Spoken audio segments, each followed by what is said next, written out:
Hey everyone, it's Divine Readings with the Gypsy, and today's tag we are doing the last three tarot decks.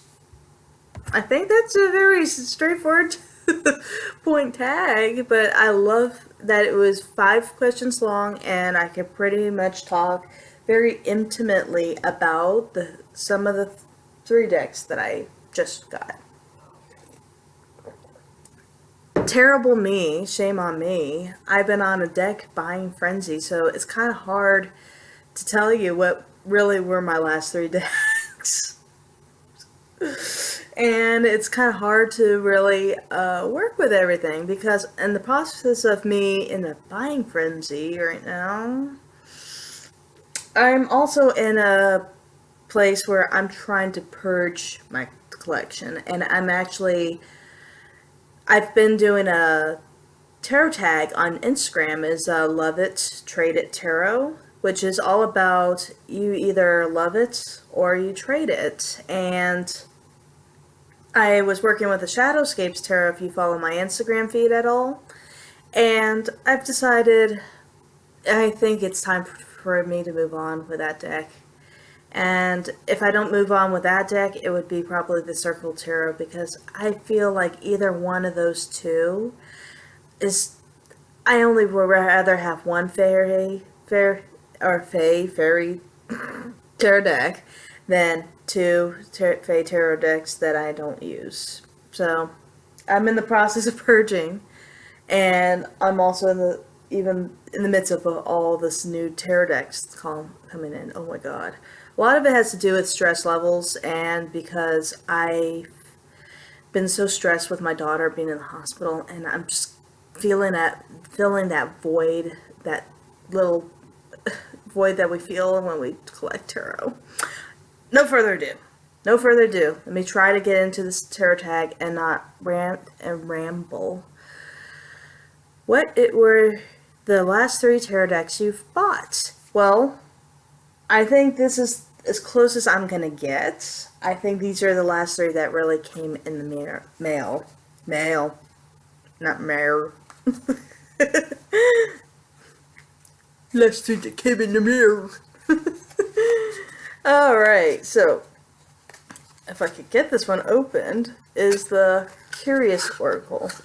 Now, I don't know if this is actually even available anymore. This is the third. Uh-oh. If I could even get the cards out. Okay, that's why you put your booklets in the bottom there. This is the third edition to this deck, and she only limits her decks to 100 at a time. And this one is deck number 91 out of 100. So, and I got this a few weeks ago. It's a very lovely deck. Oh my goodness. And it has a system to it, and the card stock to it is like that Wild Unknown card stock or the Lumina Tarot, which I have next, but I just wanted to show you a quick flip through of this one. From the readings that I have had with this deck, they've been very, very powerful, and because they work with the mind, body, and spirit, and as a whole, and it kind of talks about it. And the backs are the same as the keys here, so they have the same backs. I just really love this because it's been a very intuitive deck. It has been also a deck that, like I said, talks about like the mind, body, and spirit. I believe it's a wonderful system. It was very ingenious. I still need to work with it a little bit more to do a proper tarot review. And that's another thing that I'm going to make note of in this video, is that I'm going to talk about pretty detailistic things about every single one of these decks, but I'm not going to do a proper review or walkthrough until I feel very comfortable with the deck. And that's just the way I am. Even though the hot tarot decks are out and I buy the hot tarot decks like everybody else does. I don't usually put reviews or walkthroughs of decks that I just got. I have to work with it a little bit more. Feel a little well seasoned. And as I had my spoil alert, the Lumina Tarot is the latest deck that came into my deck collection. I don't know if... there we are. I love the use of these bugs. Look at that. If I can get the lighting in here. Yeah, that's better. I love the use of the bugs. I love the use of the watercolor splatters. And I love some of the human elements in there. I thought I was going to be like everybody else where I didn't love the... Oh, I actually adore him. I love the Kabbalah tree and the Infinity Knot with him hanging there with the bats. And there's just something about this deck. I don't know what it is. There's something about this deck that just kind of wraps your soul a little bit. It just kind of engulfs you. This is the second edition of the Lumina Tarot, by the way. And honestly, I'm glad that I held out for the second edition versus the first edition. And I'll tell you more details about that in my walkthrough whenever I do a walkthrough / review of this deck. But the readings that I have got with this has really surprised me. And I probably will redo that video one of these days, is the decks that surprise you of 2017 or something like that. You know, just... I got a few new lists, or a list of old videos that I want to redo, like top 5s I want to redo. I want to do like maybe a top 10 versus a top 5 video, tarot decks and decks that surprise me, or decks that, you know, the X, Y, and Z. Because I have got a new list from last year, and since last year. A lot of last year, I've accumulated a lot of more decks between then when I did those videos and now. I'm a little rambly tonight. Damn. I'm on a roll. My last deck that I've received is the Deviant Moon Tarot. Not Deviant Moon Tarot. It's the Trempactilla Luna. It's by Patrick Fluenza, and it's the same creator as the Deviant Moon. And it's a Marseille-inspired deck, and it's a Pip deck. And I really enjoy this deck. There was an element of kind of like the Deviant Moon that is very quirky about it. It still has that quirkiness of the Deviant Moon, but since it's a Pip deck, it's a little bit more relatable in a sense of... There's a certain sense of light that is still very relatable to... Less shadow work is the word I'm looking for. I'm not sure. But I think I'm looking for... The words that I'm looking for is not as shadow worky as not Triumph, the Deviant Moon. I'm getting these two so mixed up. It's terrible. Terrible, terrible, terrible. But I really need to be working with this deck a little bit more too. I really love the interesting energy it has to it. It kind of reminds me of the Tarot Noir a little bit. There's a certain Tarot Noirness to this deck that I really enjoyed in the Tarot Noir. And I'll talk about that when I do a walkthrough of this deck too. I got walkthroughs to do and deck reviews still. And that's what I've been doing lately, and I just need to do more FaceTime with everybody and less walkthroughs. What inspired you to buy them? Well, the Curious Oracle, since that one was my first one. The Curious Oracle was on my wish list for a little while now. I would say that Kelly and from Truth and Story really sparked me to buy the Curious Oracle way back in, I think it was sometime fall last year. I saw her do a review or walkthrough of that deck, and I just said, wow, for an Oracle deck, that is pretty deep, and I like the system, I like the complexity, but there's something that's really relatable at the same time that I really liked about it. And the Lumina has been on my wish list for 2 years. And I think for like so many people, 2 years ago, Lumina came out around exactly the same time as the first edition of the Wild Unknown, and it gathered a bad rep for being a copycat deck. Excuse me. However, I can reassure you that it's not a copycat deck after now a few days of working with it, or a day or two of working with it.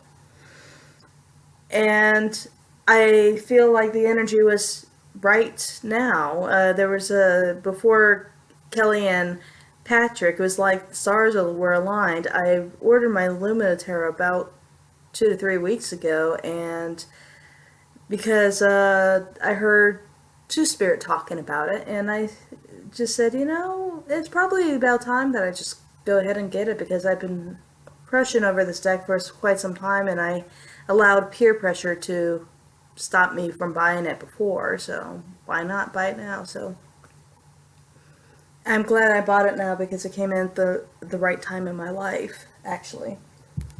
And the Triomphe de la Lune, it was kind of the same thing. It was a big hype around the Christmas time with that one, and everybody was getting their paradoxal versions and the purple paradox. And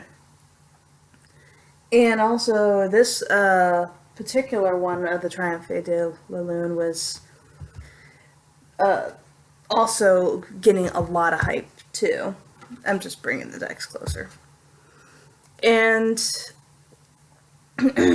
I really do think it's a very special deck. I wish it was mass produced, but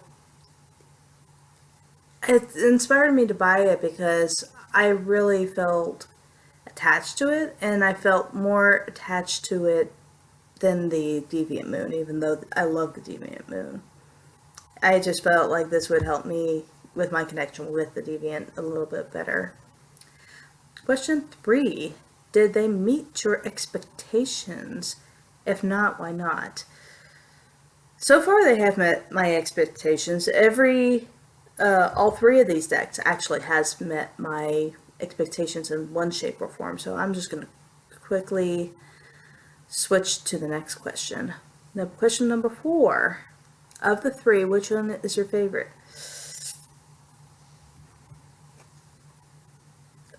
Lumina Tarot, I'm going to have to say hands down, the 2 days, not even 2 days of working with Lumina Tarot, it's just been nothing but magical. I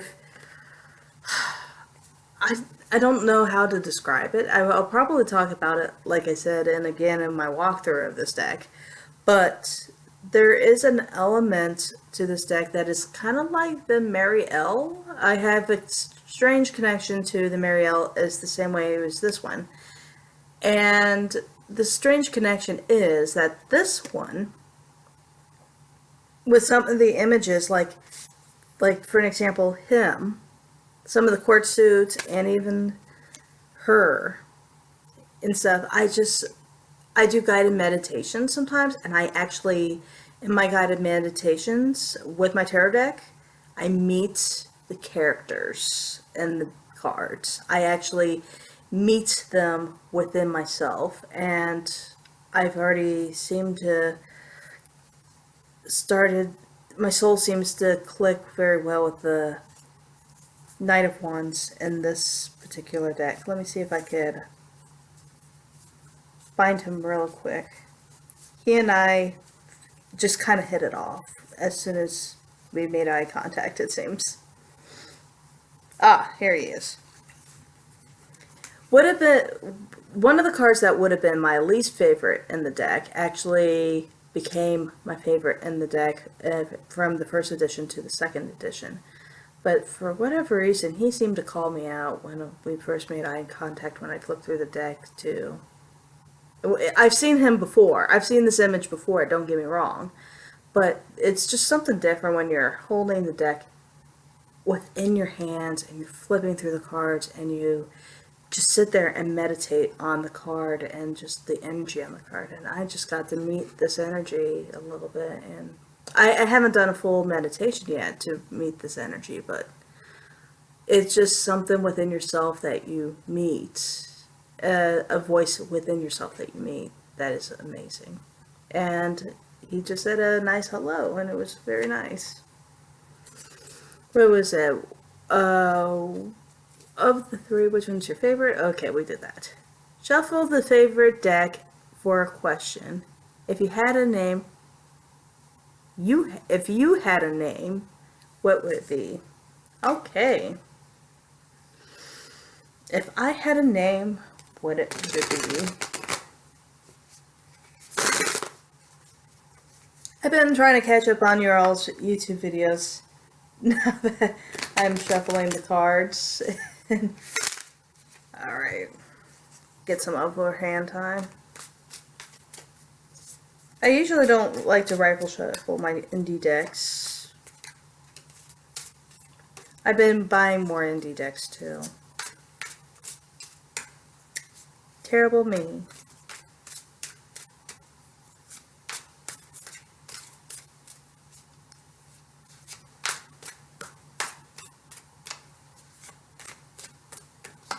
If I had a name, what would it be?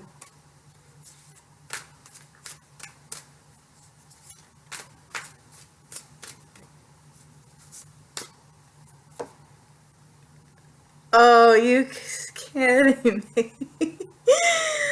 Oh. You guys just experienced a moment here. You guys quite literally experienced a moment. This has been my year card. She is stalking me again. My lovely, beautiful Queen of Pentacles has been stalking me again. Oh, you guys just witnessed the best moment ever. So if I had a name, what would it be? It would be the Queen of Pentacles. Very magical indeed. I might have to have some altar time with this one. Thank you for joining me with this tarot tag and this very rambunctious ramble. And I've been planning to work more with these decks, and I will do proper reviews later, but these are just kind of summaries and rough ideas, what I feel about them right as of right now. And you all have a blessed evening. I love you all.